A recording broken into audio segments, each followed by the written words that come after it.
For some people, having money is easy. For others, it's a constant struggle. Is mindset really the difference? Come on this exciting journey with Yola Bastos as we look at how mindset affects your ability to have the money you want.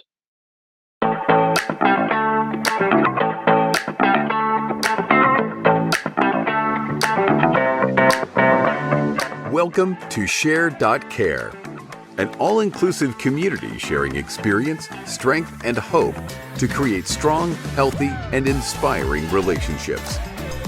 SHAIR.care communities work toward every individual feeling safe, valued, and heard, free from the threat of danger, pain, or harm. Each episode, founder Damian Andrews explores the principles underpinning SHAIR.care and invites expert special guests to share their knowledge so you can easily reap the benefits so many others experience. You hold the choice to create your future. Let it be with strong, healthy, and inspiring relationships. Hello and welcome to the SHAIR.care podcast. Our belief is that global peace starts at home. Feeling safe, valued, and heard gives you a foundation to confidently step out and make the world a happier and safer place for everyone. Because in today's world, it's in your own selfish best interest to help others. Now, it's a great pleasure to have Yola Bastos return as our special guest. Now, in case you missed it, Yola is a Portuguese national living in London for the past 20 years. She's the co-founder of Flix, which empowers financial freedom for women worldwide. She's also the founder of Beautifly Digital Studio, creating digital marketing that works. And she's the host of the Entrepreneur Talks podcast, which brings together thought leaders who are disrupting the status quo. And she works as a mindset coach. Plus, she speaks 3 different languages, English, Portuguese, and Spanish. Welcome back, Yola. Hi, thank you so much, Damian. Thank you. I'm so happy to be back.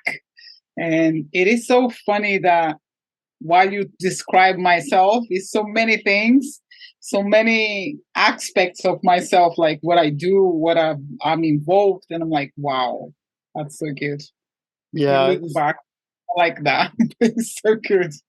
Oh, definitely. And I mean, last time we covered a lot of the challenges that you overcame to do what you're doing now. And we just started touching on mindset. And this is where I'd really encourage listeners to go back and listen to Yola's previous interview, because it's packed full of more goodness than you'll find in your favorite health bar.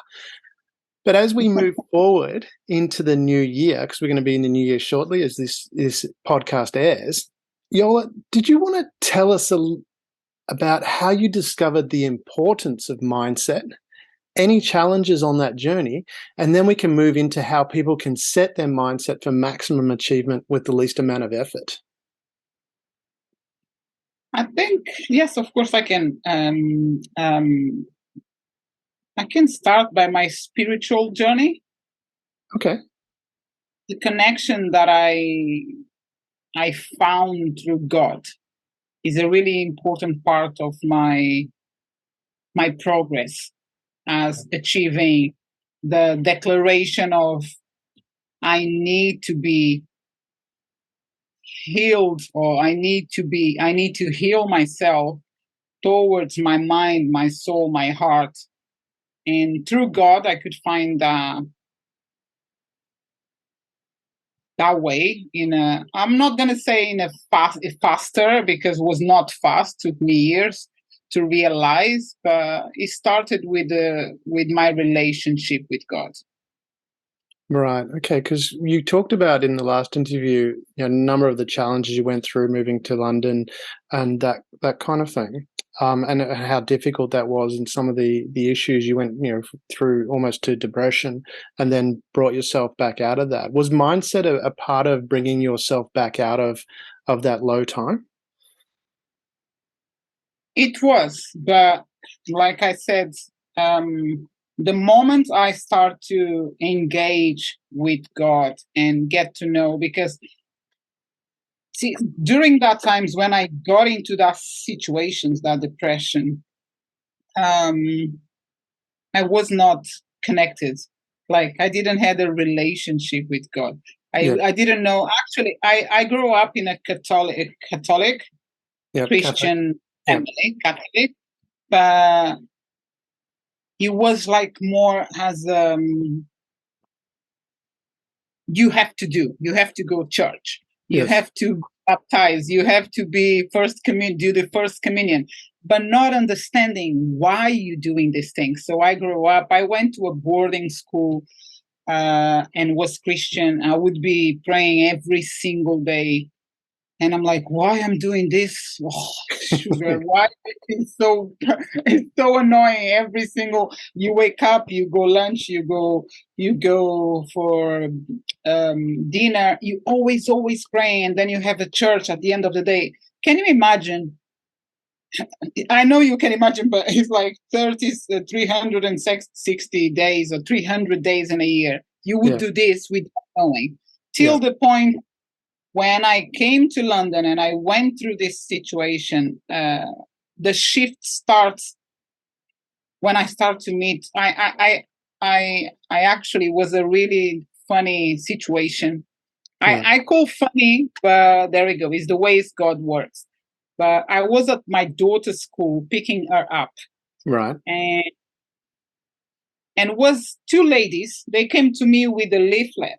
And the leaflet was saying, and they said to me, Yola, because by the time they knew that I was Portuguese, they have their kids in the same school. And they said, Yola, we want to invite you to an event. And I'm like, okay. And then they show me that leaflet. And the leaflet was saying, this is a dance event. You are invited. It's going to happen on Saturday, blah, blah, blah. And I can't remember if I mentioned about my dance qualifications. You didn't talk about that before. Yeah. No, you haven't. Yeah. Tell us that story. I want to hear that. I like dancing. Dancing's fun. Yes. So before I came to London, to UK, I used to dance for the community and help dance with children in community areas. We teaching them and perform at their schools. This was the community where I actually was living for a while before I get into my own apartment in another area, very close. So I was part of WIMCA, and I done what's the name of the course? It was related with performing arts. So I've done that course. And the challenge, one of the, how I say, it's not a challenge, but we need to create a project. So I created that project and I was dancing with the kids around the schools in the communities. Oh, cool. So that thing was my passion. I always loved to dance. Even when I was at the boarding school, when I was 12 years old, I managed to be part of the dance group. So dance was always coming with me on my side. So when I came here, I still have that passion about dancing. Yeah. So that's why when I joined the school, when I started my English school in England, I done the entries, and then soon I got the levels, I decided to go for a dance qualification. So I became a dancer, a qualified dancer here in England. Oh, wow. With merits and distinctions. Oh, so proud. Yeah, that's awesome. I was 26 years old, and my colleagues were 19 and 20 and 18. So it was a really big thing for me, because I managed to deal with them. I managed to perform well. I managed to keep dancing. Yeah. So that time, going back to the school, my daughter's school, on that afternoon, when they dropped me that paper, I said, no matter what, I'm going to be there. Yeah, I didn't know it's a church. I just know that I'm going there because they're dancing. Exactly. And by the time I went, I was like, wow, Jamila, I said to my daughter, we got a performance this Saturday. And I was at the same time doing my college that time, dance course, my dance course. Yeah. When I arrived, I realized it was a church. That's so good. So far, so good. I was there, enjoy everyone, very friendly, everyone coming, hello, nice to meet you. Very, very friendly. And I said, wow, what is this? Yeah. And they came to me. I said, "Oh yes, I'm a dancer. I'm doing a course, blah blah blah." And after 2 days or so, the pastor invited me to train the kids in the church, and I didn't say no. Yeah. And that's what I started. don't see you saying no to a lot of things, Yola. You seem to go, yes, I want to do that. I don't. I believe like the power is in you. Yes. No matter what you want, Mm. you must feel like, okay, should I do? Should I don't? But at the same time, we need to believe in ourselves. And I really don't have the blockage. I don't know if I can say blockage. It's just Yeah. like, okay, why not? I like this. It's like right now, it's like an example for at the moment. I have some friends, they build cars, classic cars, Oh, cool. antique. And I'm like, the other day I went to the office scene, and I said to the guy, it's my friend, I said, you know what? Just watching your videos and see what you're doing, I feel like I want to come and volunteer. I love cars. So Yeah. something like, and my other friend said, Yola, but what would you like to do? You like to go into the administration? I said, no, I want to go and do laminate the car like they do everything hard. Because it's just like a challenge to myself. But Yeah. yes, yeah, why not? Yeah. But Exactly. if he says yes, I'm gonna woo. I'll be there for sure. But yeah, that was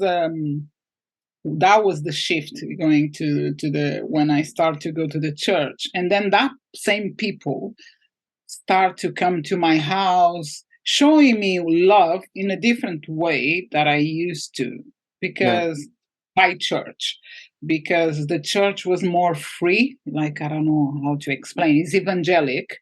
Yeah. And everything starts to change. The shift starts to change from the moment I accept that family, or that way, like that people that I didn't know from anywhere. They were from Brazil, but the way they treat me, and all the depression, all the fear, all the worry, everything starts to defeat, like to go. Go, and a lot of blessings and more blessings, because I can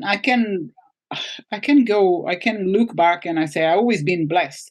But soon I took that fear, worry, and so on from my mind, or start to shift to another level of clarity, abundance, gratitude. Everything start to go, that kind of things. It doesn't mean like I'm still not having this I'm still not worried sometimes, or I don't know. Things, they've been progressing, but yeah, I can say there. So it sounds like, from what I'm hearing, is that you had a mindset that wasn't probably the best or most helpful to you, and then through the group of people you met at the church, you mentioned a shift to a mind, or you didn't say mindset, but you shifted to a thought process of abundance. Was that where that started, like that discovery of mindset? Was it that shift happened and then you started to notice what was going on? How did that occur? I think yes, I can say yes, because when you live by the fear. Because when I moved to London, I moved because I didn't have money to support myself and my daughter back in Portugal, like I mentioned. Right, my mom would have to help me, so I was carrying that bag with me. Yes, right? It's a big bag too. It is. And then I moved to a room by myself with my daughter, and receiving support from the government, and living with that small amount of money and being happy was a transformation. Because till I get into this environment and these people, and having somewhere to go in a healthy way, not I don't know, no party or something like example. I like to go to a good party, but I've never been a crazy party person. But I like a good party. I'm not gonna lie. But having somewhere that I can go and take my daughter to grow in a good environment that I felt comfortable and safe, Mm-hmm. that was the moment, because till then I was living in fear, scared. I'm gonna stay here. How long I'm gonna stay? Can I handle this? Even saying that my daughter's my daughter expressions when she sees me at the school, picking her or taking her to school would make my day. I Yes. still on fear. Do you understand? Yes. So, and when I start to get this family around, they became like family really, because they take care. They were not just church people, they were normal people. Yeah. That they have issues, they have problems. And I remember to come to one of the actually was the pastor's wife, with some worries, because I had someone that needs some support, financially support, and the only way I would have a chance to help is using a credit card. And if was not that word from her, I would I maybe I might do a wrong step, like, because I said to her, I have this money to help these people, but to help this person, but I have to take from my credit card. And she said, you shouldn't be put yourself in arrears to help someone else, because on the end of the day, you will become The person you needs will help. yeah, because the person needs help, but then I will need help, because Yes. who is going to pay? But on my mind at that time, I was so You just how wanted I to say, help, by the sounds yeah, of it. I was so young in this kind of wisdom.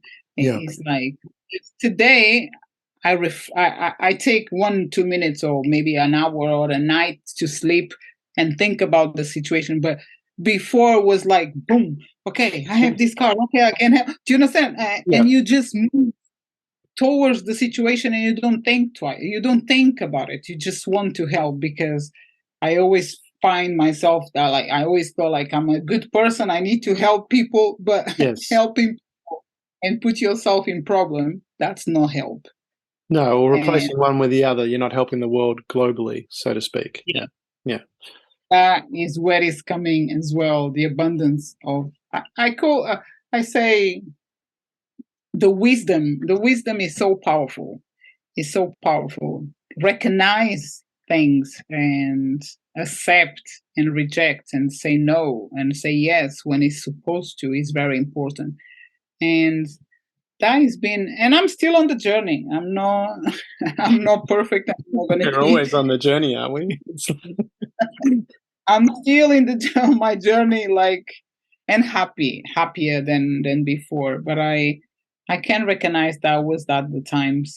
It's so good to talk about these things, because I normally uh, I don't have this kind of talk, and bringing back these memories and saying, "Wow, I'm unstoppable," and I'm like powerful, You and are I the can. power.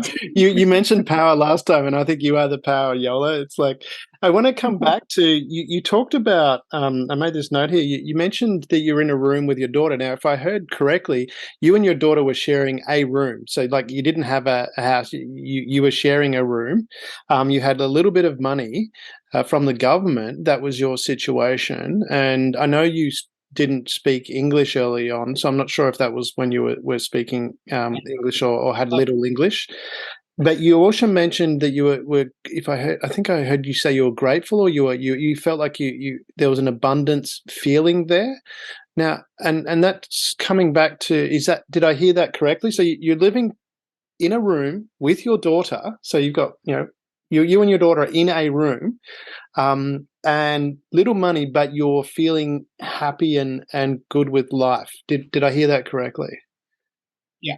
So how did that happen? Because a lot of people would go, "My life sucks" in that situation, but you were the opposite. How did that shift happen?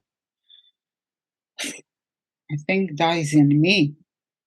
Even it's one of the things I might go for my for my dad and my mom, my genes. I don't know. I remember, because when I arrived in UK, I actually came to live with a sister, one of my sisters. Yeah. And the thing didn't go so well. Yeah.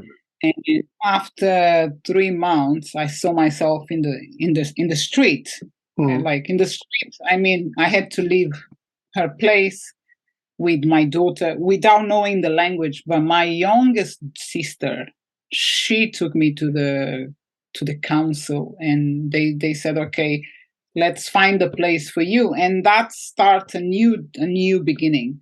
And just the fact that I had the support and I had a place that I can live peacefully, I was happy. I was very happy, grateful, because there is no, how do I say, there is no price. When you're not comfortable, you don't feel welcome, you don't feel well, you don't accept it, if that makes sense.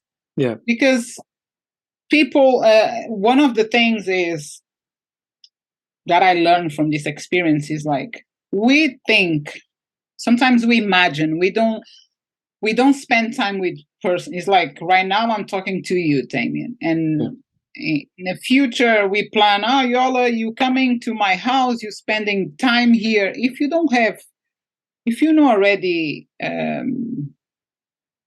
how I say, I don't want to judge anyone, but it is like having the right kind of mindset to accept people, to be open. You will come to a point that you will, how I say, gel, fit together. Yeah, you're not going to fit to each other because things doesn't work. There's a quote that I have is that no amount of skill can fix a poor partner choice, and that's not to say one is wrong or and people use the term toxic people, but I kind of like to think of it as like different compounds. So you take water, for example. Water is a wonderful substance that we need for survival and things like that. And then we take another substance which is also we need for our life, and is used to make glass and textiles and things like that, and that's sodium. But you put those two together and it explodes because they just don't gel. And that's where one of the things I think what you're talking about there is sometimes things just don't gel. That's not either is wrong or one is toxic. It just doesn't gel. Is that where we're heading? Kinda, but it's more into the perspective that you, I'm the water and the other one is the wine. But because of the quality of the wine, when you place wine inside the water, some of the wines, they will mix it up and they will be drinkable. It's not taste the same, but we can drink. Okay, but another wine will stay on top of the water. It doesn't get together. It's like it's still not the proper quality to get mixed. It's like I call like experience and wisdom, because looking back, I felt sad by the fact that I need to move, because the plan since I left Portugal was to live there, to stay there, but I saw myself after a couple of months needing a place to go, you need to find, otherwise you're going to be in the streets. So went to the services, they support me. I found a studio flat where I had a toilet, a bed, a kitchen all together. No, the kitchen was outside. But there you go. I was happy. I have my daughter. No one is burdening me. I don't know. Because one of the other things that I can remember from that times as well, I always look very innocent. like, but I was coming. I already, I don't know, remember, Damien, I didn't know the language. Yeah. But doesn't mean I don't know anything about life, because Yes. I'm already a mother. Back home, I did have my apartment, I did have my job, Yes. and everything was going well. But because recession and I couldn't pay my things, I made a decision. Okay, let's move to England to make money and come back. But Yeah. that doesn't work like that. So I end up staying. But doesn't make the like being looking to me and thinking, like, maybe thinking, I'm not sure, but I look like innocent, and you don't know me exactly because you don't deal with me. Doesn't make me doesn't make me it's not intelligent, but not knowledgeable. Yeah. Like, I don't know things because I knew everything. Yeah. I knew very well what I want, what I need. Yeah. And it's something that I, maybe because the way I was raised by Well, you're a my mother mom. too. I mean, and that really makes a mind shift of, what you need to do.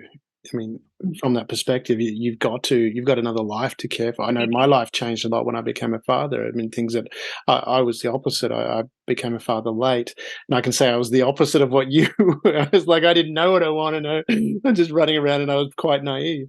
But that parenthood thing, I think, as you say, you were a mother at a younger age, which gives you that, whether it triggers something, I think, as a parent, where Yeah. you have to do that. And just coming back to what you were talking about, I mean, again, because I'm trying to get to this mindset of you're living in a one room Mhm. with your daughter, but you're happy.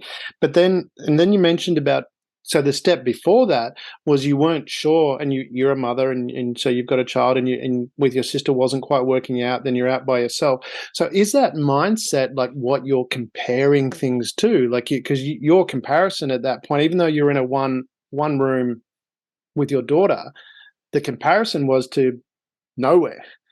So in that Mhm. sense, does that link into being grateful and going, well, actually, because I'm grateful, and that changes my mindset, from that perspective, going, well, I had nothing, and I was fearful of where I was going to live, where my daughter might be, to now I have a room and I've got some money coming in, and therefore I'm grateful, and that's helped shift that mindset. Is mindset something what you comparing things to? Is that your experience? Mhm. Yes, yes. Because that time when I had that place, it's automatic.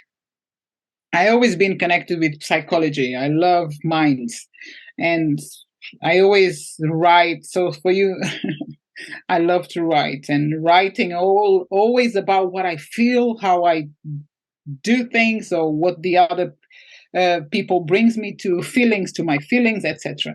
And on that time, I had to accept, like, I'm happy because the relief. Don't be living in tension. You're going home and you don't know if you can sit on the step, on the sofa, or you don't, or you can go toilet, or you don't.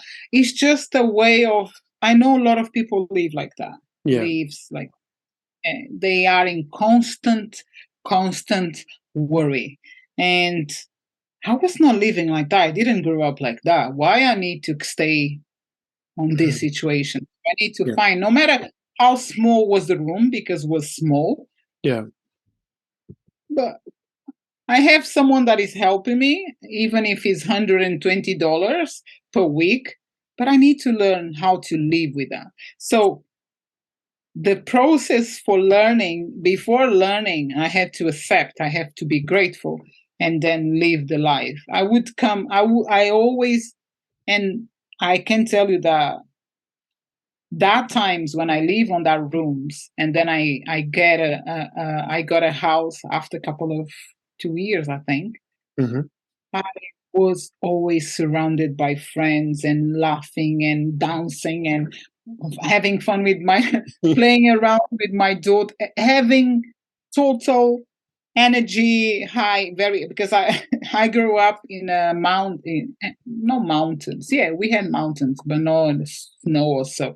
So I would climb trees. I would do certain things that I want to make sure like my daughter just enjoy herself, because her generation is phones and computers. And during that season, when she was from 5 years old till 14, I managed to do everything apart from computers and everything, like skating, cycling, trees, parks, jumping, game outdoors games. So all that things that I brought from my childhood, and he helped me everything.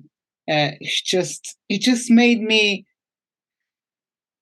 gave me, I don't know, life gave me opportunity to to live happily. Because imagine if I don't accept that, it would be horrible. If I don't, yeah, it would be a nightmare. I wouldn't sleep.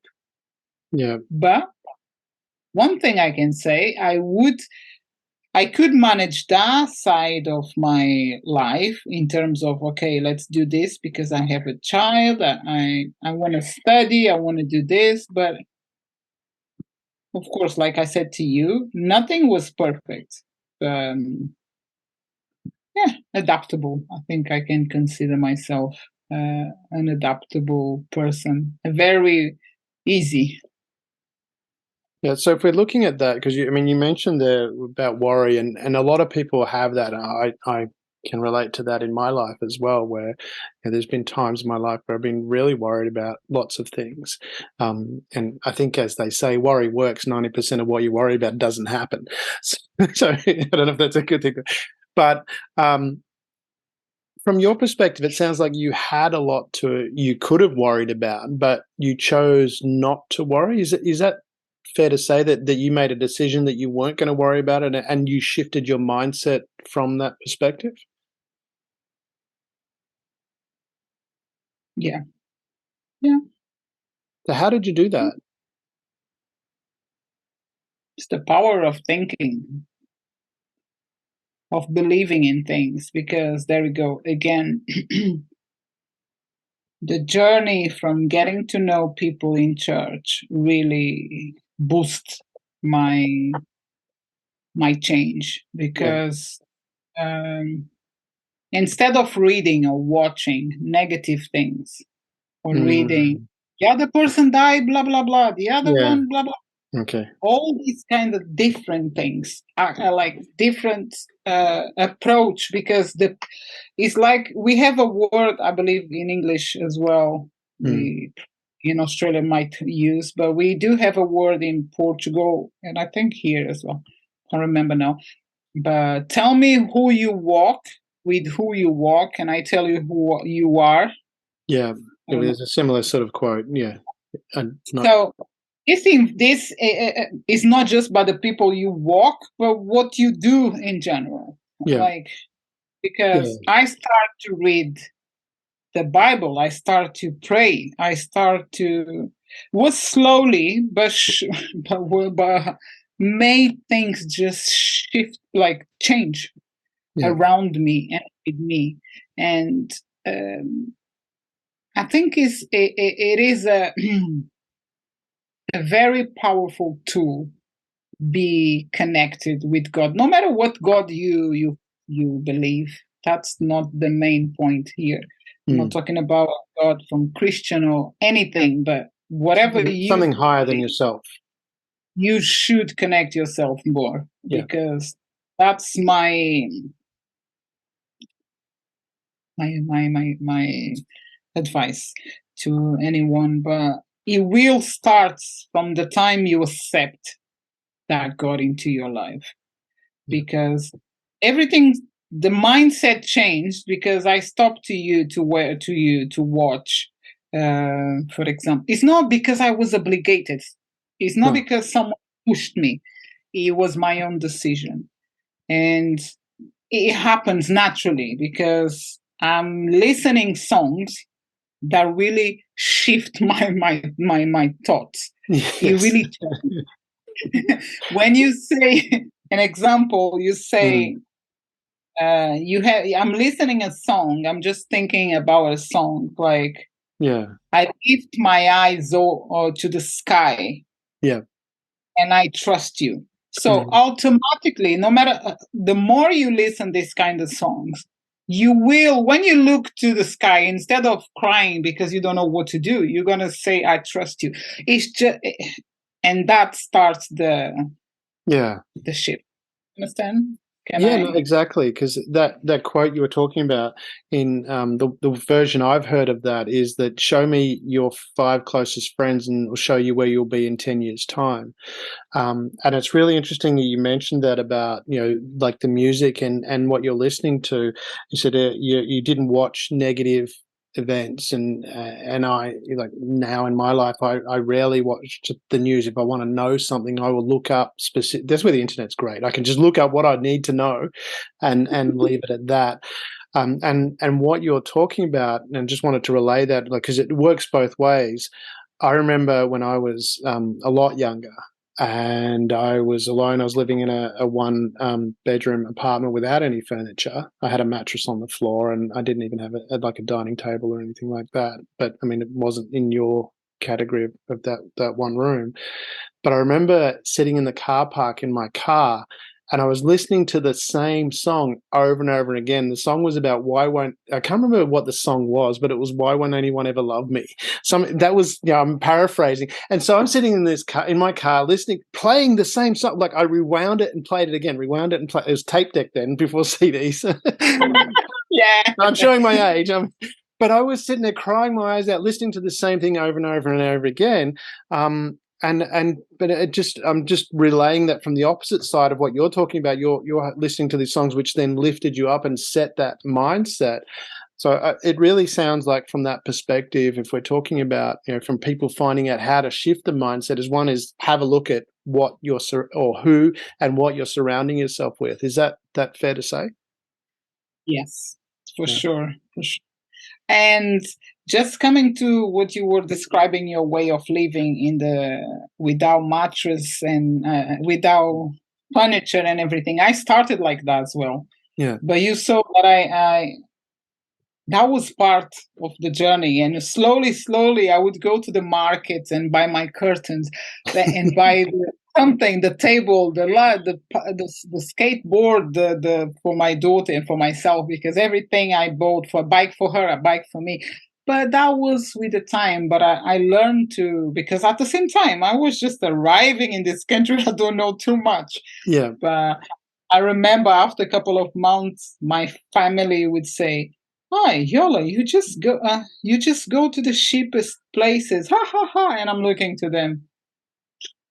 I rather go to cheap, and I can afford, than go into somewhere I cannot afford and then Yeah. be in debt. Because that was another teaching for me. Don't do things like I said to you about the friend, helping a friend. Don't do things to yourself that you can afford. It's just for the Mm. sake of feeling well, like buying I don't know, a jacket, and then you don't have money to eat, Well, just there's for that. the sake. Yeah. Yeah, I was going to say, does that come back to that mindset as well? Like, I mean, having that mindset of whether you're, trying to impress others to feel good about yourself, or whether you just feel good about yourself because you are an amazing person. Is that where that links to? Because part of what you do is you teach women how to have financial freedom. And so from that perspective, is how do you go about that, shifting that mindset of, like, because that is quite common, where people will spend, money to impress other people, but at the end of the day, from my experience, other people don't care anyway. They're too busy focused on their own life to care what you're spending your money on. Is that fair to say? And how does someone shift that mindset? It's a lot of work, Damien. Yeah. Can be done in small steps, but it's a Yeah. lot of work. That is not. First of all, that woman needs to be committed to, I want to change, because this is going to be a change, Yeah. a shift, a change, a transformation. because I always say, like, you need to work out your lifestyle, your mindset, and your money, because that is your business, your money, your career, whatever you're doing. We need to go through all these three aspects, and inside these areas is a lot of things to work on. It's a lot of things I say a lot of things, which is not thousands, it's not gonna take, but all depends on your desire or your wish to change, to be transformed. Like, I want to have that financial freedom. Okay, so you're going to listen what I'm going to say to you. We're going to analyze where you're going, what you're doing, and slowly you will see, not slowly, but you will see things changing, shifting to a better place, because that's my own experience, I can say.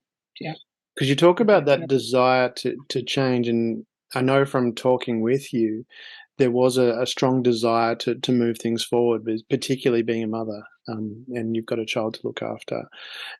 And it's often talked about that people will hit rock bottom before they will actually make the shift, whatever that rock bottom is. Is that your experience as well? People, to get that desire to want to change, they've got to hit that rock bottom. Is that the case, or can you do it without hitting rock bottom? Can you just say, okay, I want to do something different? I think I disagree with that. You need, and especially nowadays, if it was back in the days, probably you wouldn't have that many tools or ways to find information or to get support and so on. So it's not, there is no need for you to go to the bottom. It's like a woman that we're working, for example, is young girls that are moving towards from college to university. They're living with parents, but they have work, part-time work or full-time, or actually they are single mothers, but they don't need to be down there. They need to be conscious. I can change. I want to change. I want to have a nice car. I want to buy a house for myself or for my family, or I want to buy my dream car, or I want to travel more often. Simple things.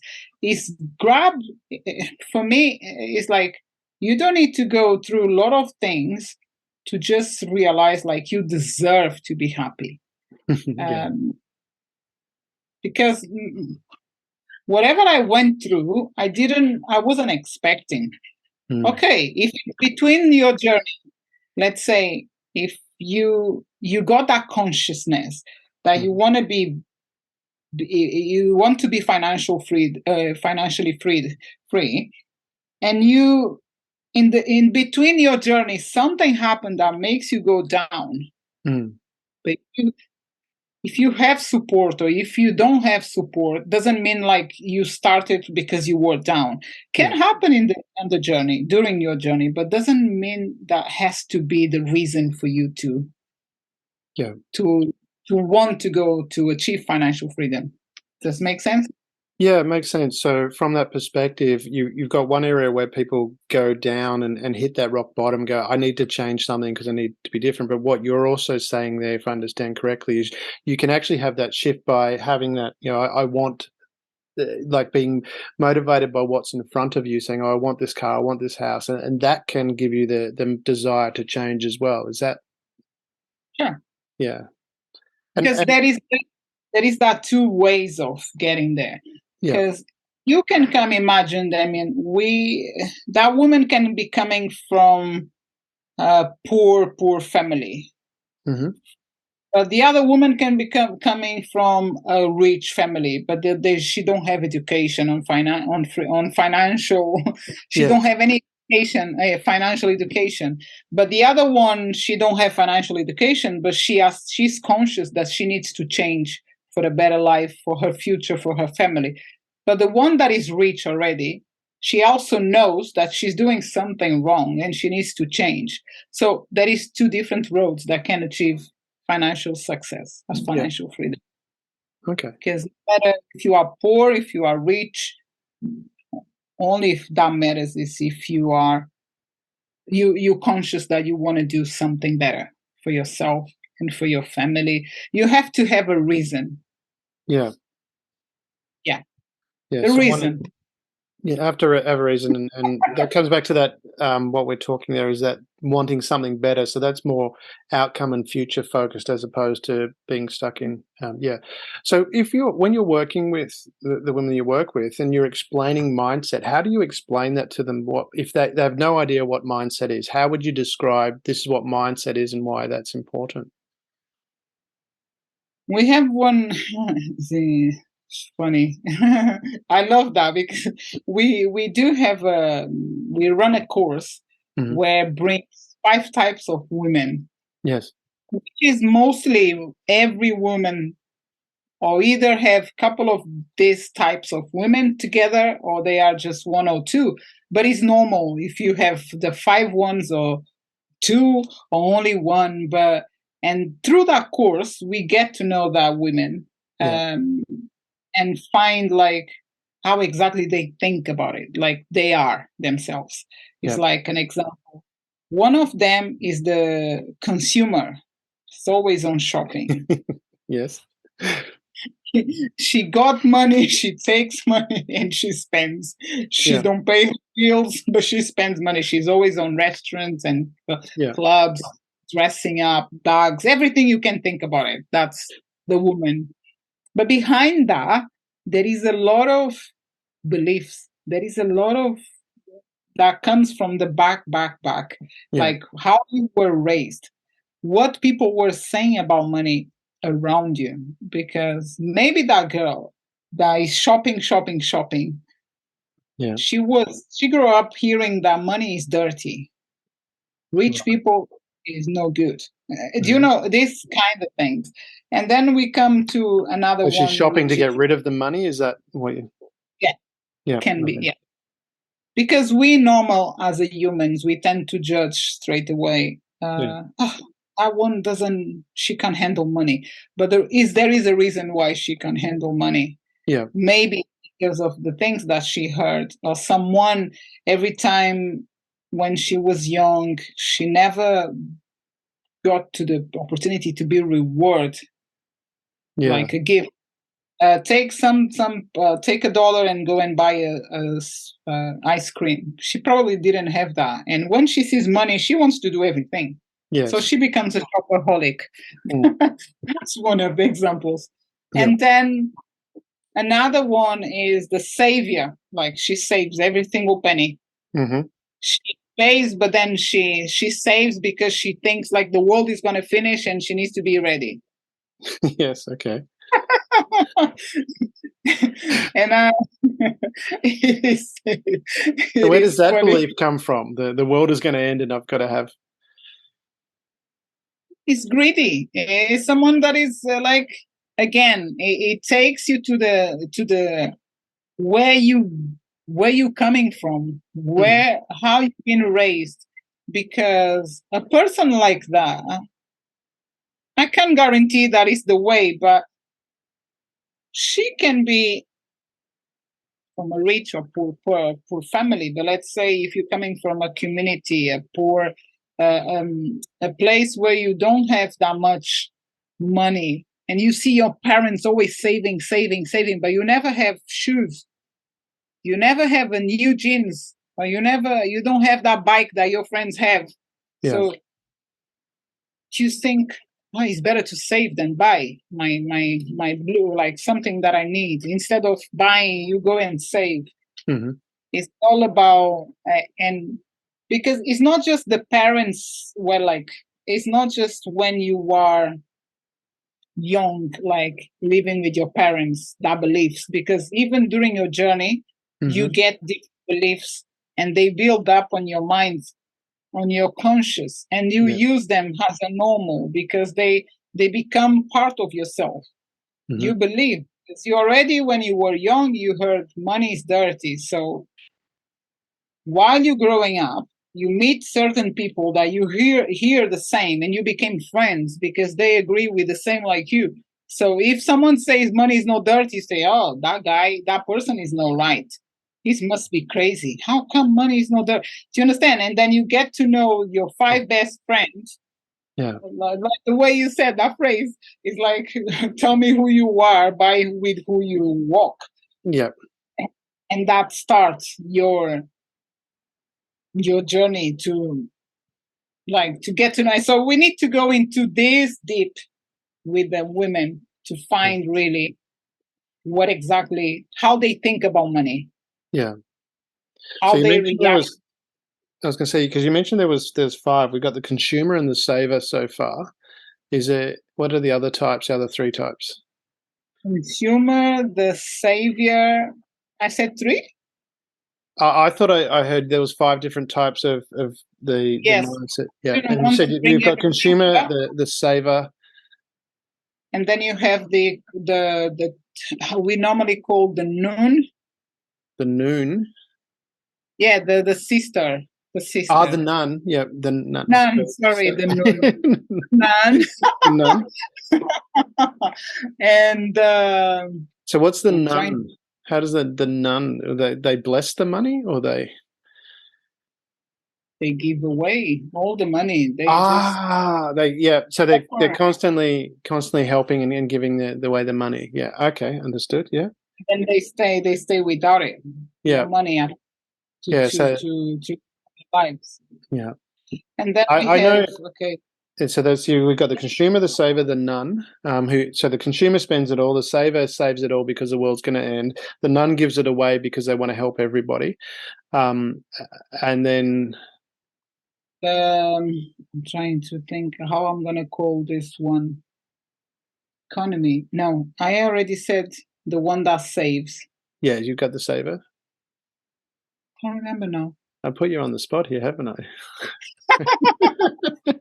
I'm live. I can't remember the exactly name because the nun just came to my mind. But we've been changing the type of woman to don't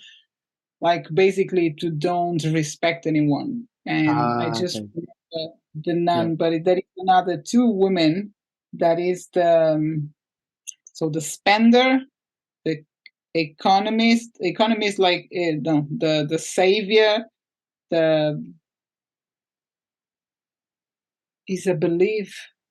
I can't remember, and I'm Oh, live. that's right. Well, but it's interesting from what you're talking about when we talk about the mindset. It sets that up. Now, obviously, when they've come to you, they've made a commitment of sorts that they want to change. So how do you take them on that journey? I mean, we're going, okay, we've identified the mindset. You are obviously working with them to understand where those beliefs come from if I understand what you're talking about. How do you guide them through that? Is it a simple process, or do they have to spend a lot of time working on it? How does that work? So at the beginning, to get to what we're talking about the types of women we deal with money. To get there, before that, we need to go into a conversation, a normal conversation where we have a number of questions, and we're gonna have that conversation. And from that conversation, you will be, we will have the knowledge or the understanding what is your points that we need to work on most. Like, for example, what a simple question that we do is like, where would you like to be in 6 months? I don't want to go too further, because that will be afterwards when we work out whatever we need to work with our clients on the specific need. When we come to a certain time, we will ask what you want to do in 6 years or 5 years or 3 years. But we're going to be very close to the present at the beginning to understand.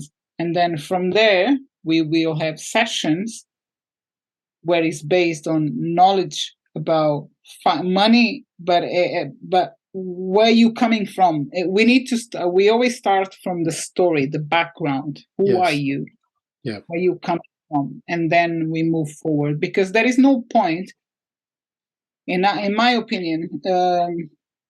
If you join me, you get into a call with me. We start to work together, and the first thing I do is, okay, I'm going to send you a spreadsheet where you can start to put your bills inside. And you're going to be like, how I'm going to do? Do you understand? So I can imagine that would be very scary for a lot of people in itself, just going, I've got bills. or to buy, like, just sending a spreadsheet and, okay, this is where you're going to start to change your getting your financial freedom. That doesn't work like that. It's really how does that? Well, I know from my perspective, there's times where I've had really rough financial position, and like just facing it was hard. I mean, is that an experience you've had with people as well? And how do you overcome that? I mean, like, how do people face that going, oh, I mean, I've got these bills, I've got to overcome that. I've got to, I know that, just said from my perspective, there was like envelopes I just didn't open because I knew what it was and I didn't want to acknowledge it. Do you work with people going through that, and how do you help people overcome that? Yes, I do. I do work with people like that. And one on that situation, and one of the advices that I do, or I work with my clients, is let's break it down your bills. Let's see exactly where your money is going. Mm-hmm. Because there we go again. When it comes to working with me, we're not gonna send you a spreadsheet so you put you need to make sure, like, you are able to do that. Because if that kind of person comes towards ourselves, we need to find out how you're spending your money. It's like a budget plan, budgeting plan. Yeah, budgeting. Because we need to really see where exactly, because sometimes maybe you're paying for example, for Netflix and Amazon, and you can close that. Yes. Because if you really Amazon, Netflix, or iPhones, I don't know, name it. Because these days, so many small subscriptions that you pay. And that's just something like, do you know that there is people that they don't even remember they paying a subscription on, I don't know, a wine sign up that they don't receive wine. But I've seen things that I'm like, whoa, that's why you don't know where it's going, because you don't control your bills. You don't have idea. You don't really. Remember one of the 5 girls. I knew it'd come to you. I knew it would come with us. It's that one that gives all the money to the men. Oh, okay. She's afraid of money. She earns the money and says, "There we go, babes, pay the bills," and she don't have control at all. Yeah, that's another one. But it is like, how would you describe that person? Because I mean, and I know a number of people in that category where they earn a lot of money, they're very successful in their careers, but they don't have anything to do with the bills or anything like that. How we call them is the ones that are in fear. Is afraid of money, but we categorize, like, we gave a name by which I can't remember now. But that's all right. But yeah, it's interesting because I said I do know a number of women that fit in that category where they just don't. They're very successful, extremely successful in their careers, but at home they just don't want to deal with it. It's like it's I know that one of the things is, you don't need to really take care of that, but you should be aware. It's like running a business without knowing what is your business about. It's the same thing. Yeah. You're earning a lot of money, but you're trusting on someone. Doesn't mean that you're going to be accountant or financial accountant, something. But you need to understand at least the basics, because otherwise you don't know. You're losing money, or you're just wasting, and you could be helping someone. That's one of the, could be building a foundation or charity. I don't know. That's just a big example when it comes to loads of money. Yes, she's afraid of money. And now I can't remember the name, Damien. Yeah, no, we'll just call her the fearer. But it came up. It came. Yeah. Yes. Talking and then suddenly I just remembered. Yeah. So from that perspective where we're talking about wanting to have that mindset of okay, you realize that there's a problem and you want a better understanding of money, and they come to you for help, and you've talked them through like where they're from, and then we're shifting into a mindset that is good for money. Is there like specific a specific framework? I like, from my perspective, I used to, I was always told, spend less than you earn. And to me, that really sucked because I had a lot of things I wanted to buy.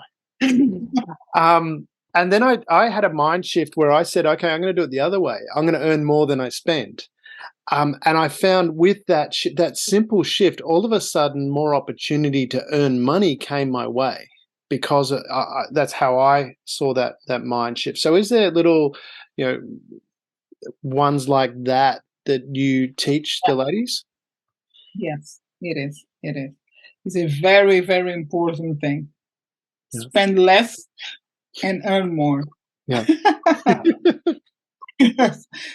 It's one of the biggest problems. That's why they come to us, because they spend more and earn less. Or even they dream more and they earn less. They put themselves in situations, because earning less and dream more is really bad. Yeah. Or spend more and earning less is really bad. It's two areas that we shouldn't be there at all, but we are like a lot of people on this situation. But when I say dream, I'm not saying your goals, like you have goals, you have a mission, you have a vision. A dream is when you sleep and you dream, I wish I'm in the seaside eating blah blah blah, and with something with my friends and everything 5 stars and all inclusive, but I don't have money. That's a dream. Like, you just dreaming in the mayonnaise, but you don't have that kind of life, or you can't afford. So, but what you dream about in 6 months, because I'm doing this, I'm going to be able to do this, to achieve this, to buy this, or to make that trip, is a different thing. Because sometimes people tend to misunderstanding the dream. And then there is types of dreams. There's like types of ways of the dream, because you can be dreaming in something that you cannot achieve, and you can be dreaming in something that you can achieve. You're working towards that. So it's fair for you to dream.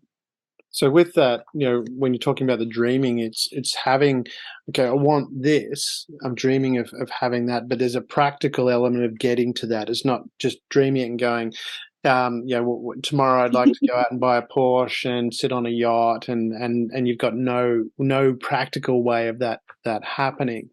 Is that what you're talking about? Yes. Yeah. Yes.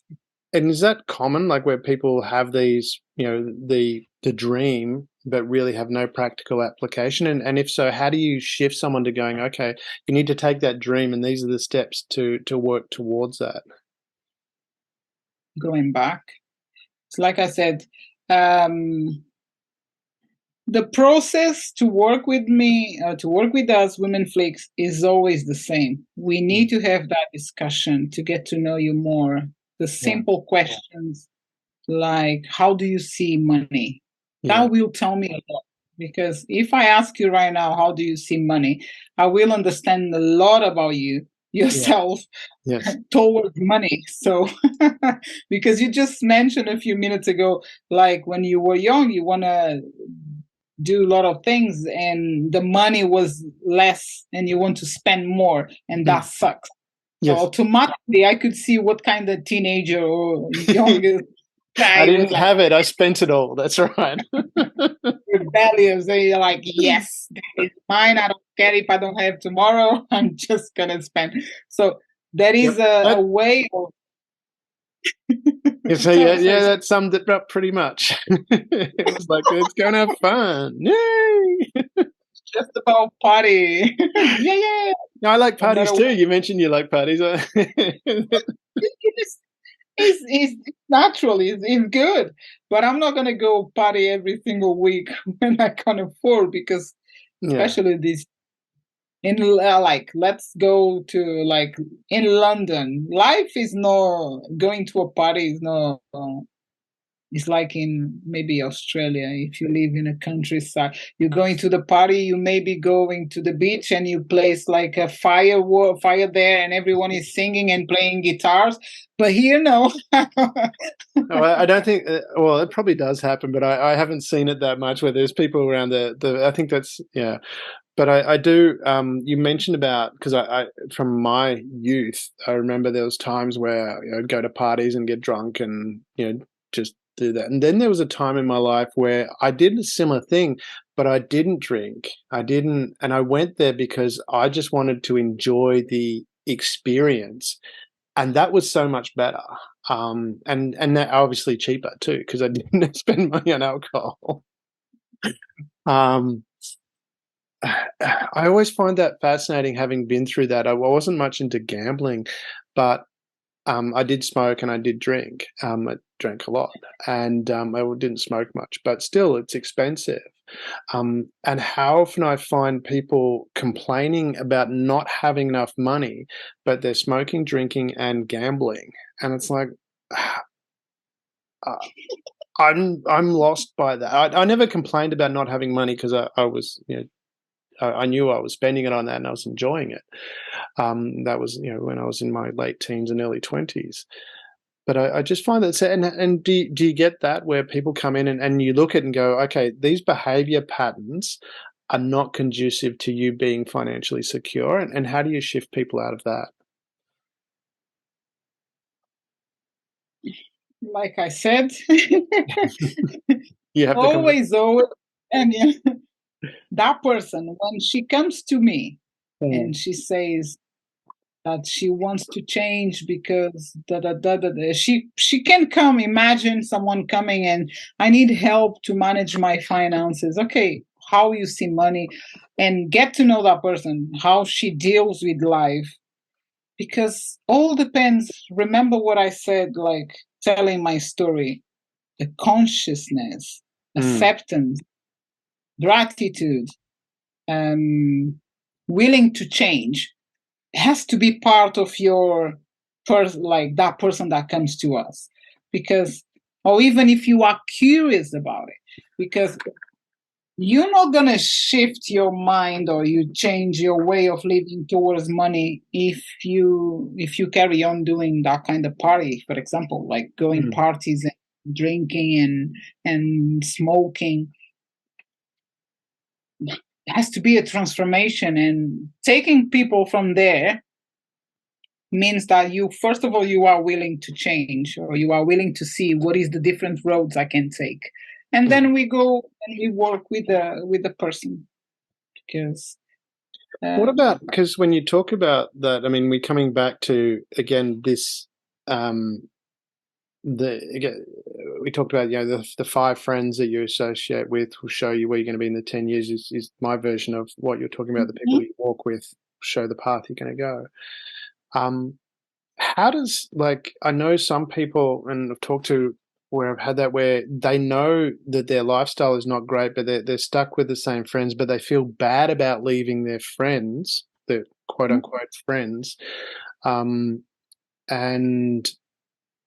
how does someone make that shift and not feel like they're betraying their friends, even though their friends are not good for them?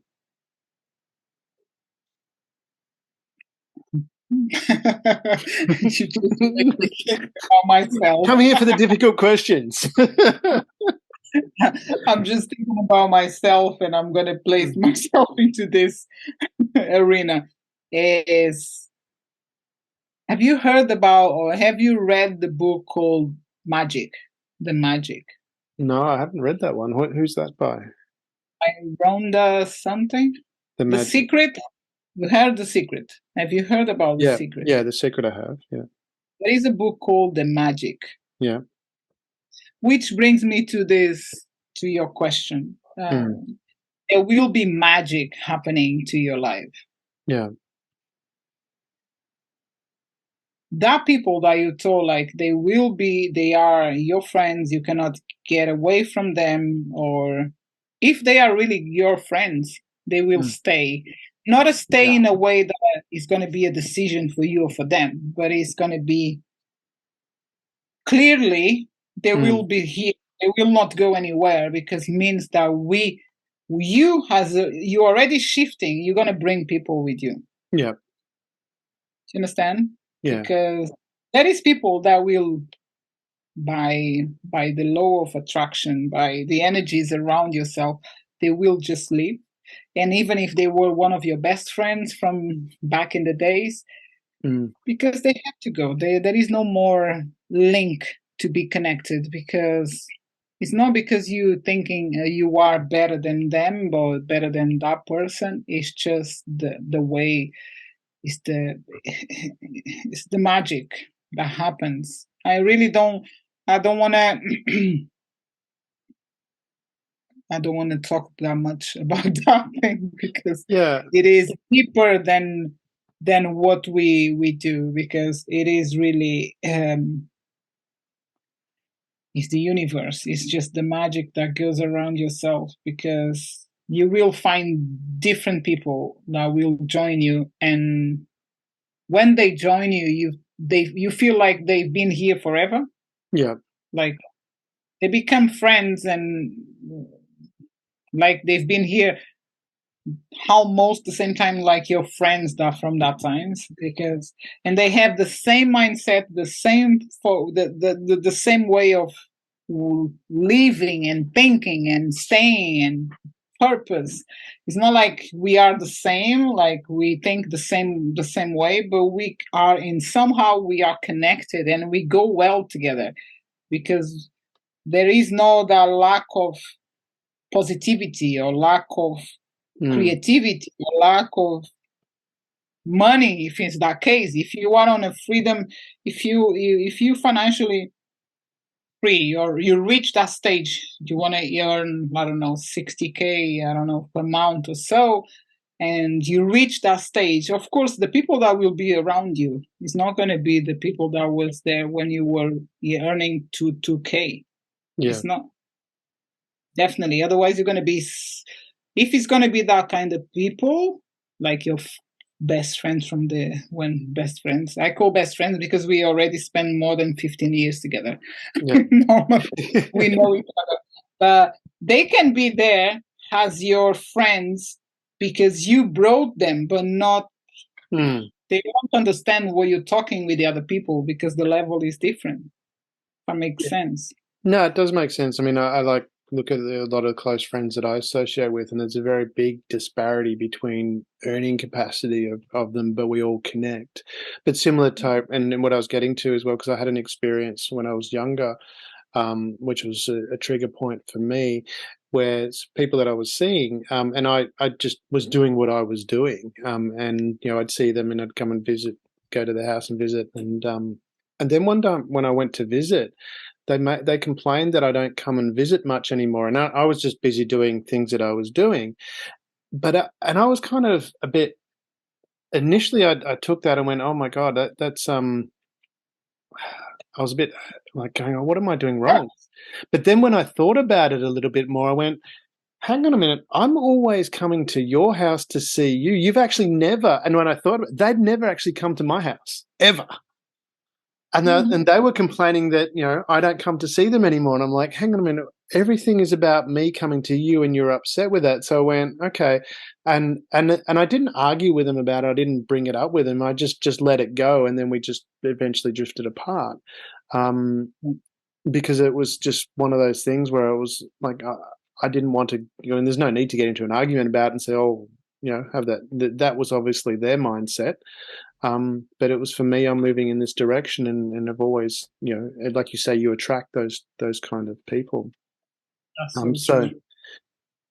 That's because so a lot of true. this, what you're talking about, comes back to the very beginning of what you said, and from your journey was discovering these people to associate with that fit with where you want to go, because that's where you're going to end up. Is that one of the keys that we're talking about here with creating that mindset? Is Yes. deciding what you want, and then looking for people that fit the model? You actually, yes, yes, you actually don't really look, they come to you. That's true. What? Yes. Yeah, from my Because experience. just remember when I was living in the studio, I getting to the point like I start to getting connected with the church, with that people. And before that, I remember I would sleep exhausted because Mm. I'm just hearing stories from my friends, Yes. problems and problems. I'm a listener, and I'm like, yes, yes. Oh, but you shouldn't do this and you shouldn't do that. And then you go to their house. I would go to their houses. I would talk. We would spend nice time dancing, playing. But at the same time, I have another thing to do. And they say, you're so away. You don't come anymore. Or you, and I'm like, wait a minute. Like exactly like you said. Yeah. But I've been doing so many things. You actually not at my house. You never Mm. come. It's rare that you come to visiting. Yeah. And then that thing just slip away because I decide to go and I was so focused that I keep going and that keeps disappearing from my, it's like, it's like we during my journey, I was building a lot of roads, small roads into my life, like friend here, friend there, friend here. This is Yola, and this is a lot of roads. And then with the time, the more I focus on what I want, Mm. less roads they disappear. Like people is just going, dissipating, and then another new people is coming in and building stronger because the people that was coming in they were building me stronger because Yeah. I was with direction, like very focused. I'm very focused because when I say I'm gonna dance, I'm gonna dance. When I'm saying I'm gonna sleep, I'm going to sleep. It's just the way you like I said before. um Having the focus, and now I had another word, having focus, but be conscious, be grateful, be knowing exactly what you want is very Mm. superficial. But knowing that you want to change, it is like, okay, because things will happen and will be in your favor. But when you feel lost, it's different. Yeah, because I think that's what, and part of where I was going with that question was, and it was something that I went through as well, was feeling that feeling bad about leaving people behind, so to speak. But at the end of the day, we have to go on our own journey, and part of this too can be really difficult with family members, and and can be extremely difficult if you're in a relationship with someone that you're starting to move in a different direction, and they don't want to be part of that journey. That can be really challenging. That's a whole different discussion that we can probably touch on another time. But from that, I think where I was going, and where it seems to be the case of you need to be clear about where you're going, and then move in that direction, and not be so concerned about that you're letting the other person down. But if they're a true friend, they'll come on the journey with you. They may not match, and I know that, like, from close friends that I've got that are in completely different money category, but we're still very close friends, and it's got nothing, our friendship has got nothing to do with the money that we have. It's got to do with the connection that we have. Because Damien, in my opinion, that friend, I do believe that my best friends, they still the same. Hmm. And they had times that they doubt about myself. Like, Yola must be crazy, or Yola must be, is this thing with God, she probably getting cuckoo. For some, I do believe, but they never left. Yeah. And that's why they still here. That's why they still, because it's like one thing that I learned in church is like planting the seed. So our seed was very well planted when we were young. We grow Mm. up, we lived, we spent. And if you think the best friends that we have, they're coming from our youngest when we were young. Yeah. Because I do have good friends, which they are like family, but my best friends, they still the same. I met them like 30 years now. Okay, that's because I don't like kids I grew up with. I don't see any of them anymore. And probably the background that we grew up in, and I've shifted to a very different area to where that is. And most of my friends I've met as an adult, which is interesting. I do see my friends since I was 14 years old, I think, or 13. Cool. All girls, they still almost the same from the same time, but from 14 to 18. That's my best. They still the same people. But that doesn't mean that I don't have really good friends, like best friends here or even around the world, and then you connect with people that you feel like family, and you feel like, yeah, definitely, I'm gonna get apart from each other nevermore. But I tend to believe, like lately I'm thinking, wow, is this real?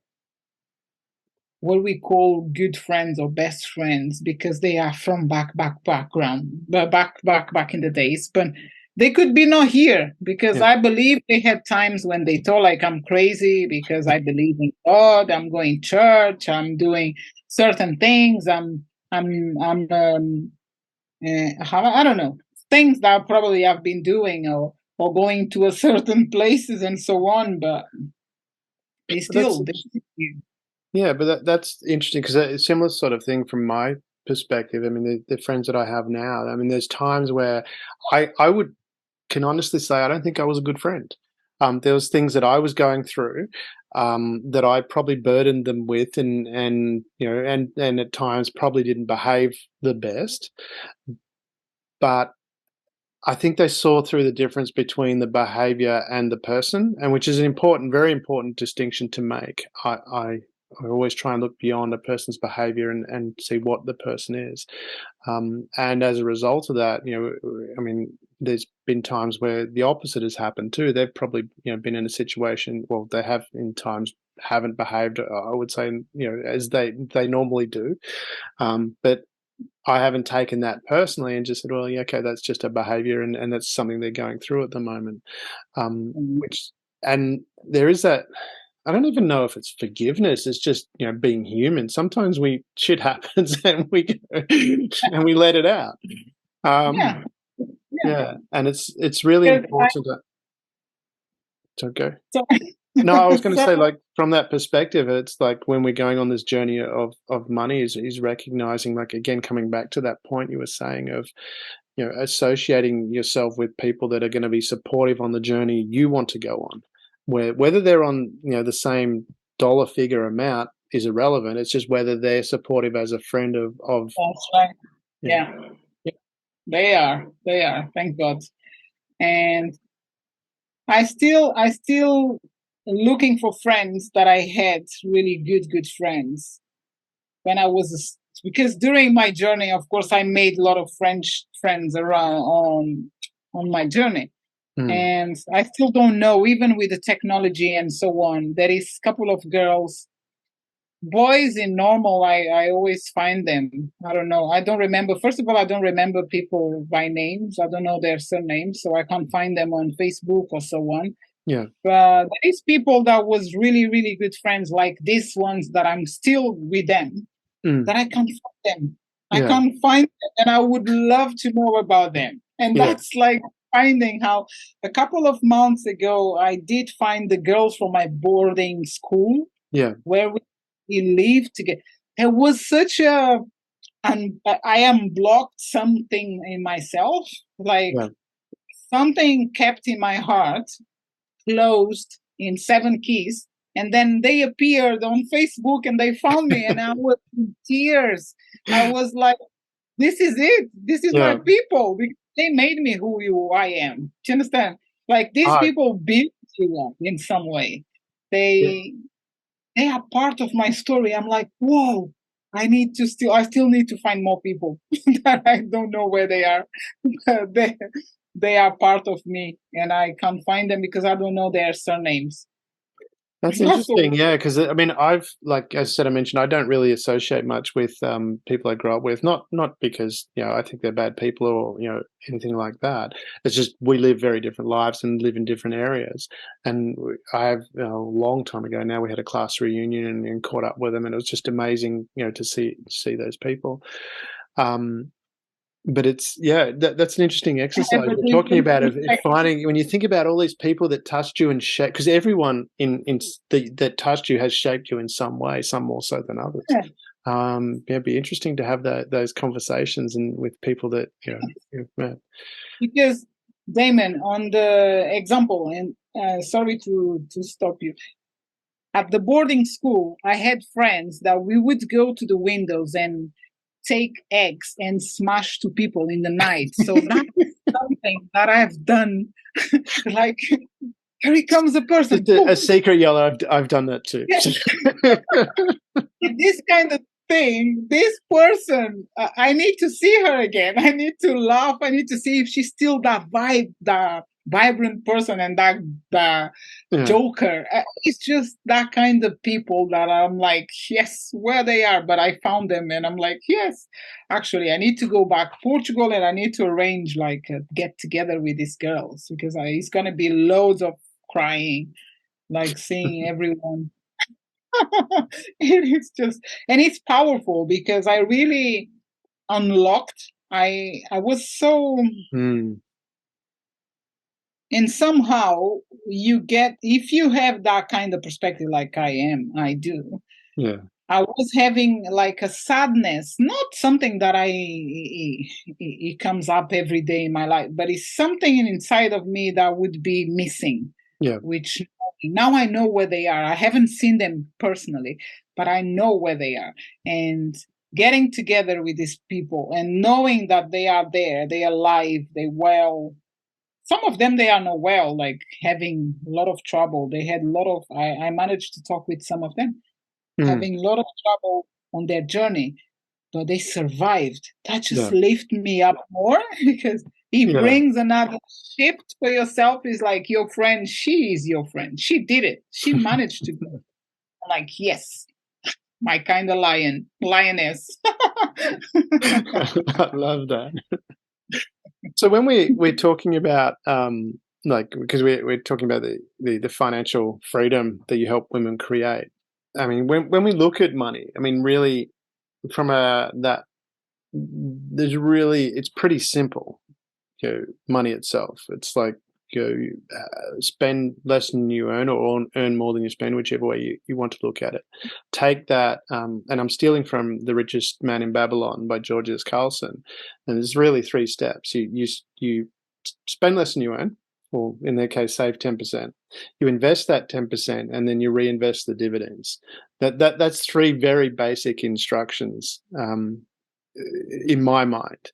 But then when you talk about it, that to actually implement that seems to be the challenge is the mindset towards being able to achieve that, because you've got the different types of people that we talked about and the mindsets about money. So if we were going to describe a money mindset, how would you describe it? What would you say are some good beliefs to have about money? Beliefs about money. The beliefs is very hard to remove them, but they can be removed or maybe swapped to new ones. That's the way. But you just touched some point that I didn't mention all the way through this conversation, which is you said about the 10% and investing and so on. After all, we work after we discover who you are, etc. When we come to the point, okay, let's deal with your money. Let's see where you put your money really properly. Like, bring me your bills, and we're gonna place this. We following the idea from Harv Eker. Okay. If you know. So we have 5 to 6 course, everything doesn't need to be in my mind straight away. That's why we have notes and documents. Yeah. I'm going to tell a little bit because I can't remember every single thing. But one of the things we guide people to learn or to implement in their lives is to build your finances through divide your money. Let's say your money, you earn 100%. Mm-hmm. Don't matter if, let's say, 100% is £100. Yeah. So that £100, you're going to divide your money, and let's say 55% you will go for your basics. Yeah. Right? Mm-hmm. 10% it will go to your fun activities, which includes going to, I don't know, nails. It includes certain things. I noticed your nails. It's like they're very colorful. Black and white, like exactly. Me. Yeah, it matches the stars. It's like yes. And then you have another one, which is education, another 10%. So we have 5 areas, or 5 or 6. So I said basic expenses, fun, education, donations, which is 10%. So basically, with these 5 to 6 areas, we need to implement your money. So you start to understand, because you have another one that I was about to say is long expenditure and short, which is like long expenses, like something that you pay annually, like your insurance, your house insurance, for example. Yeah. And short is something that you make. So bringing all your costs, your expenses and your earnings into this map, it will give you an idea how much you can earn, you can save, and you spending. That's another, there we go, is after getting to know the client, the women that we're working, and etc. We do work with something like you just mentioned, but it's more deep. It's not just 3 areas like you mentioned, right? You said 3 things. The 3 steps to creating wealth is spend less than you earn, and invest that difference. So it says save 10% and invest. This is George S. Carlson's Richest Man in Babylon, which is nearly 100 years old now, that book.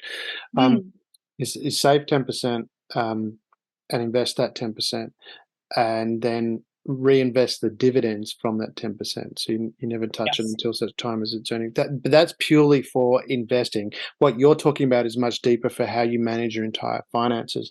The point that I want to, sorry, go ahead. No. And on that categories, on that topics where we take money, we also take 10. So now I'm just talking about 10, but it needs to become 100%. But we take as well financial freedom. Yeah. 5 or 10%, because all depends the numbers.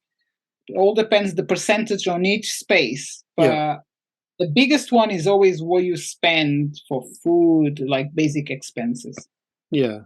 And it's interesting, the point and what you raised and what I didn't raise from the book, Richest Man in Babylon, I'll rephrase it, Richest Person in Babylon, is donation. You mentioned donations, and it does mention that in the book about take 10% and give it away. That's a very specific thing in the book.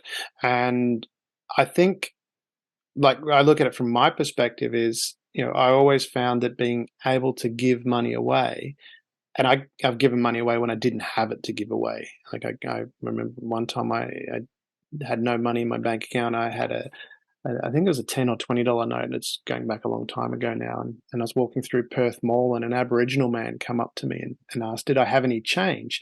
And honestly, I said no, because I didn't have any change. I had this one note.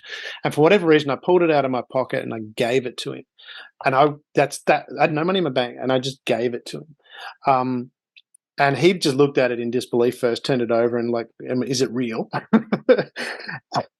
And then he started, I just stood there forever watching him dance around, and his girlfriend, partner, whoever it was sitting on a bench, and he's dancing in front of her, waving this I think it was $10 note. And And I just watched that for ages thinking, wow, that's amazing. I wasn't even thinking that I had no money at that point. The next day I got a phone call for a job because I was unemployed at that time. And I ended up I went to the interview straight away that day and got the job. And I always wonder, did I get that job? And it was a good job. Was it because I walked into there feeling good about myself? And the other thing with that, and I've since learned from that, or read, is that when you give away part of what you earn, it sets you up unconsciously that you believe there's more than enough. And that we're talking mindset here. So having that belief there's more than enough money in the world because you can give it away sets you up to be able to earn more is what I understand to be the case. Have you had much experience with that kind of mindset, or what are your thoughts in relation to that? It's always good to give away. Don't do too many. Don't do like Damien all the time. The credit card. You just give away what you have, not what you don't have. Because you didn't have, and you just gave. But anyway, God blessed you. He said he could feel your. I think the moment that you were so grateful to watch that person happy, the happiness that he showed, and you realize, wow. So we don't need that much money to be happy. I think that's when you got the job next day, because it's just the fact that you realize, because you said you spend that lot of long time watching the happy, like the guy dancing and making that, oh my gosh, I got $10. I don't know. And it's such a powerful moment, I think, in yourself, because I don't really exactly know the name of the. I know I can't remember now, but we release certain things in our body. Yeah, oxytocin, serotonin. Yeah, that's right. I've got a whole bit on that where I've done a lot of study and yeah. And that it is the power keys for the change or the next thing that happens to us, because it's really you really change. You really give something into us. Like we feel like we have power. You know that song, I've got the power. Yeah. And sometimes you feel like you want to sing like that. It's because you're really feeling. That music was made with a lot of power, I believe. She was very happy when she sang that. But even us, when we're happy and when we achieve something and we say, I've got the power, we're like, this is from back in the day, right? Well, it's funny you mentioned that, because I remember the last interview we talked about, and you asked me specifically what were my thoughts about money, and I said fun, which is and I mentioned Lego because I like Lego, and I see that as money being able to give me that fun. But a deeper thing within that relates back to that experience of, I see having money as the ability to help others. Like, how many times have and you experience this with charities all the time. They want to help, they have the desire to help, but they can't because they're restricted by the finances they have. Whereas for me, it's like this whole earning of money is about, that gives the more money I earn, the more capacity I have to give back and help others. And that part of that stems further back in my childhood, which is it's another story, another time. But you can interview me maybe. but it's, and we talk about, you mentioned about, again, this mindset. People believe money is bad and evil and stuff like that. I mean, and I've heard people misquote the Bible where they say that money is the root of all evil, and that's not what it says. It says the love of money is the root of all evil, and even then, I think that's even slightly misquoted, because I love money from the perspective of how it can help others. I think there's more to it. I need to look that up. It's been a long time since I've read the Bible. So. That is one thing as well, Damien, regarding the Bible. There is different versions and there is different ways of reading, because we can read the same verse in a different language, right? Different version, like contemporary it will say is dev or evil. But if you read in a new contemporary word, it's like you are a teenager, and it says completely different. There is a lot of different versions, which I do have. I don't know, maybe five Bibles, but because one is King James, another is New Word, another because I managed to. I want to know why, because it sounds when it's coming to the how I can't remember the name of the old version, which is the first ones, is so aggressive in terms of explaining to you what is money, for example. The Old Testament, is that what you're talking about? No, the Old Testament. The Old Testament. It is the version of the Bible. Okay. It's not about the Old and the New Testament. It's about the way the Bible was written. Yeah. Because if you're looking for a Bible on the word of today, it's going to be very easygoing. And you're going to be, wow, this looks like a nice book to read. But, but if you go to the contemporary, like go Jesus. If you go to the old back, it's so boring. It's tiring. But it's good for that people that are back in the days. But that's why some of the churches, like they realize and they change the words, so they manage to get more youngest into church to get to know money is not dirty or money is not evil because of this language they're using in the Bibles. It's powerful. But I really like the new word. It's really nice to read instead of the old version, because at the beginning when I started, I was so confused that this is saying bad words. It's like evil, bad. It's all the negative things. And I'm like, I don't like to read books like this. So, and then someone presented me new versions. Have a look.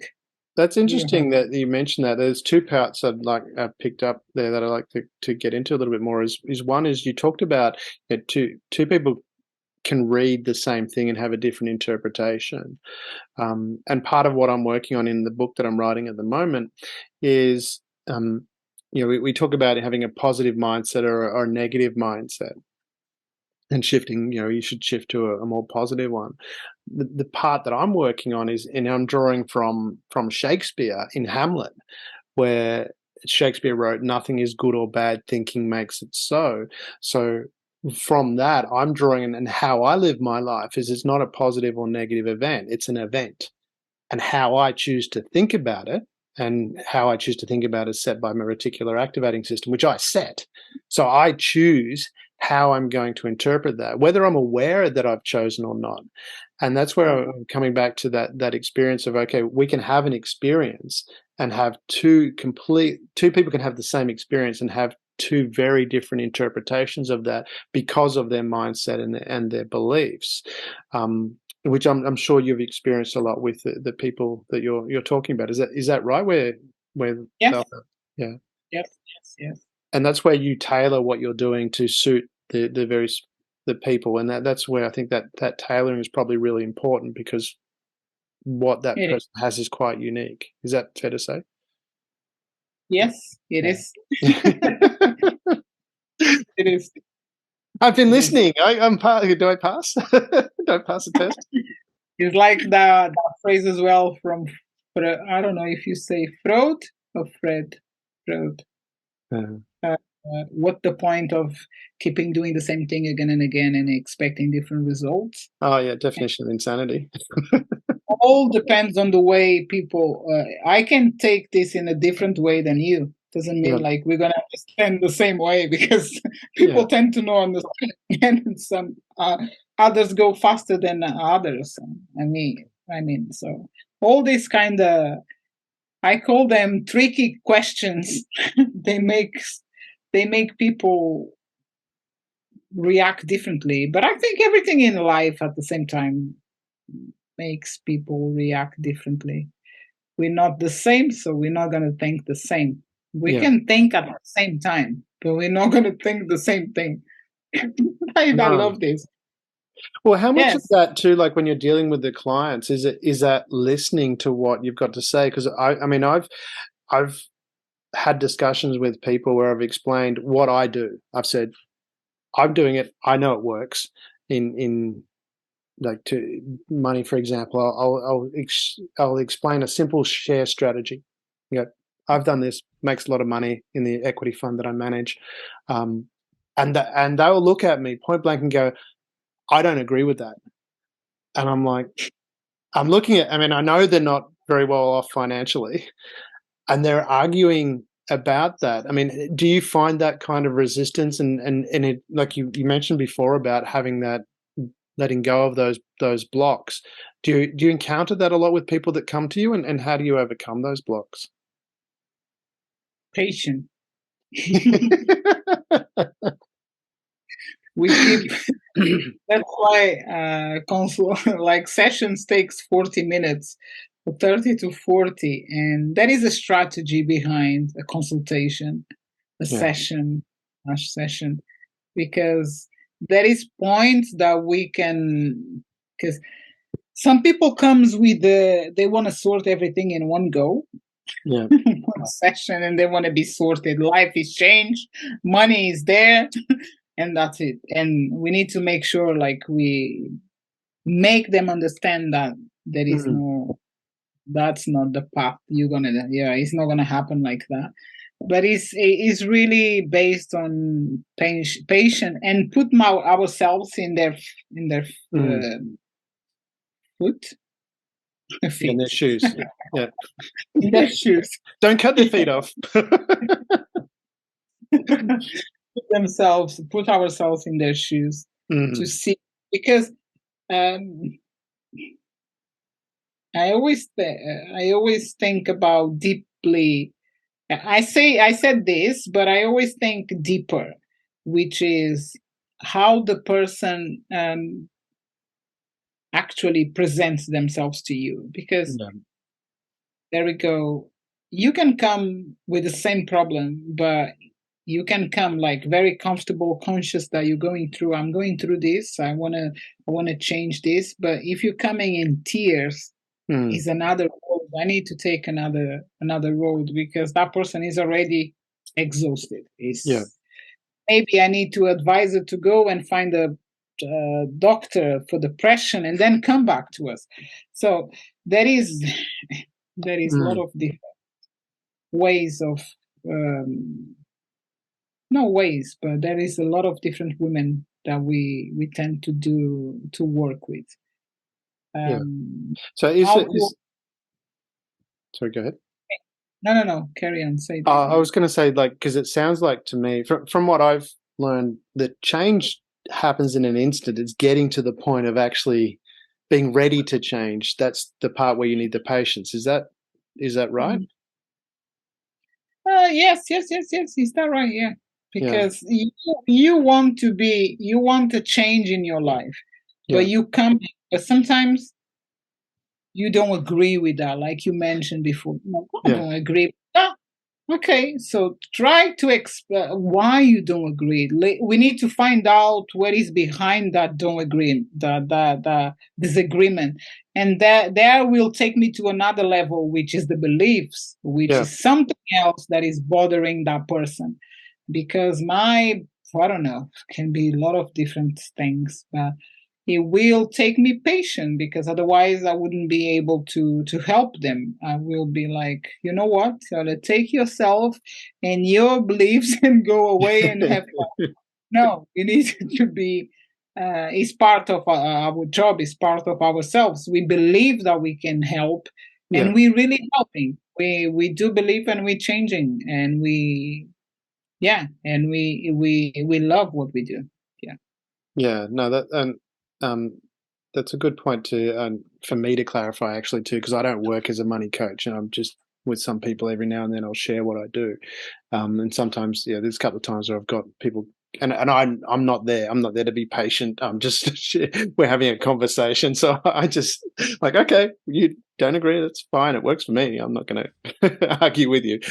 So I actually admire the patience that, because I understand how that can be really difficult to work with people to actually, because it sounds like the transition that people need to make is to be open to listening to what you've got to Mhm. say, to really be listening rather than, because I've noticed from my perspective, the biggest transitions I had was when I actually listened to what was going on, let go of my own beliefs, and just said, okay, I listen, and that's where I come back to that change can happen very quickly if you are prepared to take that on board and allow that to flow through. But like you're saying, it's getting to that point. Yeah, and is a lot of work based on listening, but you actually open yourself. You open, because Yes. I'm not here to give you direct like advice or do this way, but it's really to understand, to listen Mm. to you, understand what exactly where are you, and then start to questioning and give you tools. Because if I come to you and I start to give you stuff Yeah. that I'm already using, or I know that it will work, you're probably gonna mess up everything, because I actually don't, I'm not sure if you are capable.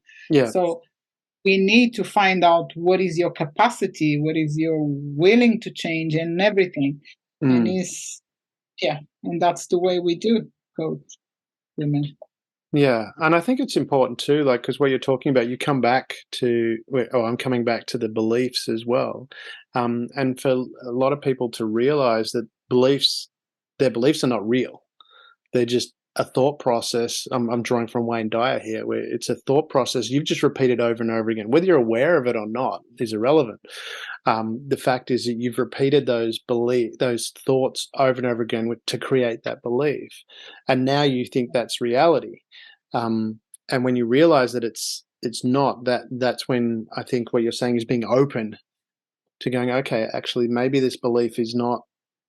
There's alternatives here, which is what you're opening them up to. Is that right? Yes, and you can build new ones, like I said before. Yeah. We always can. It's not build, but it's like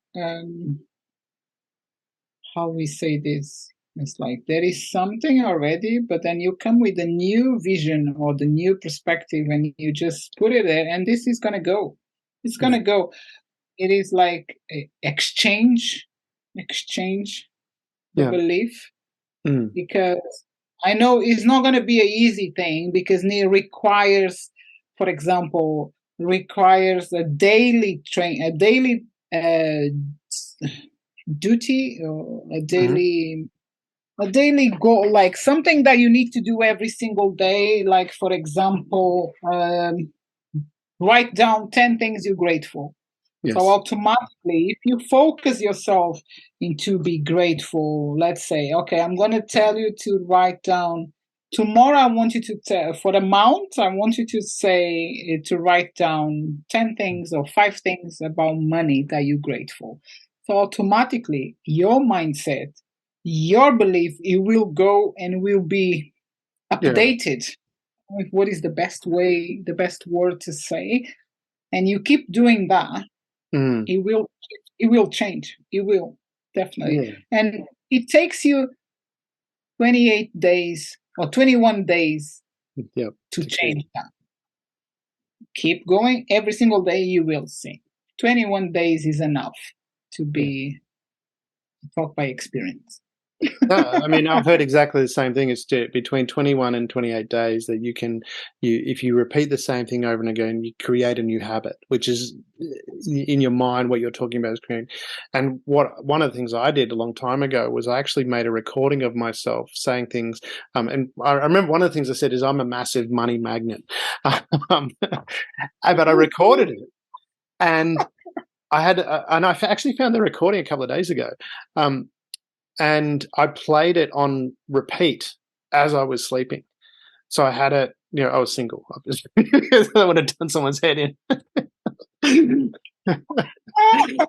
But I had it under my pillow or next to my bed, and had it repeating as I was sleeping, just these same. it was affirmations to a degree, but just to shift that mindset. But like you're saying, it's that 21 to 28 days of repeating the same thing. What are you grateful for? What do you believe in the mindsets?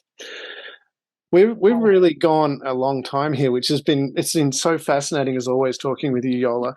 If we probably should wind it up, although because I could talk for a long time, but it's 1 o'clock in the morning my time as we're recording this, which I'm quite happy about. I'm going to get up soon though.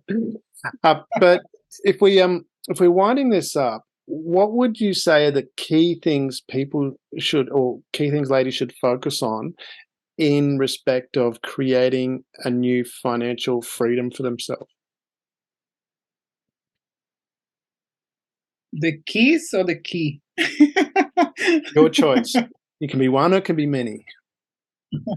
Yeah, it can be many, but one of the keys is to willing to change or accept the change. Yes, that's what I want to say today. Willing to change. Yes. You really need to achieve that financial freedom. You really need to be open to a change, because we'll be coming a change on your way. Soon you accept. It's not gonna be, there is a lot of things flips. And I'm talking from my own experience and by clients as well that achieve financial freedom, because you start to run your life in a different way in all aspects. So you need to make that decision. All in or all in. Well, isn't decision, isn't that from the Latin, which means to cut off? So if you're making a decision, you're actually cutting off from anything else. Is that, I need to probably look that up. I should do my research. Cut off? Yeah, so when you make a decision, you're cutting off from all other alternatives. You're making a decision, okay, I'm going to create financial security for myself, and that's the only way forward if you're actually truly making a decision. You're not going to cut off. You're going to involve yourself into, when you realize you will be involved in a way that you never done before. It's like, short example. Okay, I accept. I want to change. I want to achieve financial freedom. So you get into a consultation with myself. You're just giving that first step. Yeah. Second one, when we get to know, and you go after our session, I will tell you, for tomorrow, write 10 things you're grateful. There is another step. You understand? Yeah. So you get yourself, oh, I never thought about that. I never been grateful for anything. And then things start to change, because you're realizing things that you never done before, or even things that you never done so normal, like so often. Yeah. You probably donate money to somewhere once, but are you donating every month? Let's make that step. Oh, I don't know if I should. You don't need to judge. You don't need to think. You just need to do it. So this kind of thing is not easy, but they will come when they do it. When they do that step, they're not closing off or cutting off other things. They are opening other ways, other doors. Does that make sense? Oh yeah, no, that made complete sense. I was describing, when I was talking about decision, I meant like if you make a decision, okay, I'm going to save money, then that you're cutting off spending the money. You're going, okay, that will that's happen. what I mean. Yeah, that's what I mean. Apparently, it comes from a Latin word which means to, if you decide you're going in that direction, that's the direction you're going. Which, sorry, it will happen naturally. Yeah, it happens. You become more aware of what you're doing, and so how you do. So let's finish on how do people reach you, and give us your contacts. All right. So if it's by email, people can find me on social media. But if it's by email, it's yolabash@womenflix.org. I said everything right. Yeah, womenflix.org. for financial freedom. If it's for marketing, is now it can be the same, but it's info@beautiflydigital.uk. But then social media, you will find me by Yola Bastos on Facebook, LinkedIn. But Instagram is Yola TV Bastos, because my second name starts with T, and my third name is V, and then my last name is B. So it's Yola TV Bastos. Means like I'm always on TV, so you can't forget that. That's a great way of remembering it. I love it. When I found out, like, oh, TV, this is me. I want to be on TV. And yes, Yola TV Bastos. So that's the way. No problem. I'm there. Yeah. Thank you so much, Damien. Yeah, well, and we'll put all those contact details in the show notes as well. So, but Yola, it's been an absolute pleasure to have you on the show again, and looking forward to another visit again, another discussion. Yeah, and we're gonna have part 3 with I don't know if it's the same thing, but with the other founders, I think will be nice. It's 3 is a podcast. Yeah, no, definitely. Yeah, looking forward to that. Is the panel cast for those. All right, we're previewing now. We've got a panel cast coming up with Yola and her business partners to talk about the business and where they came from and what they do and how they help others. So for those of you who are wanting more and waiting with anticipation, that's what we've got, that panel cast coming up soon. So looking forward to that. I'm going to be talking again, but less. I will leave them to talk. Okay, Damien, thank you so much. You're welcome, Yola. It's a pleasure to have you on the show. Doing an amazing job. Doing an amazing work here. Very good. Thank you for being part of the SHAIR.care community and helping people around the world prosper. You're creating a bigger pie for everyone to share. The more people contributing to the world being a better place, the better the world becomes, for others and for you.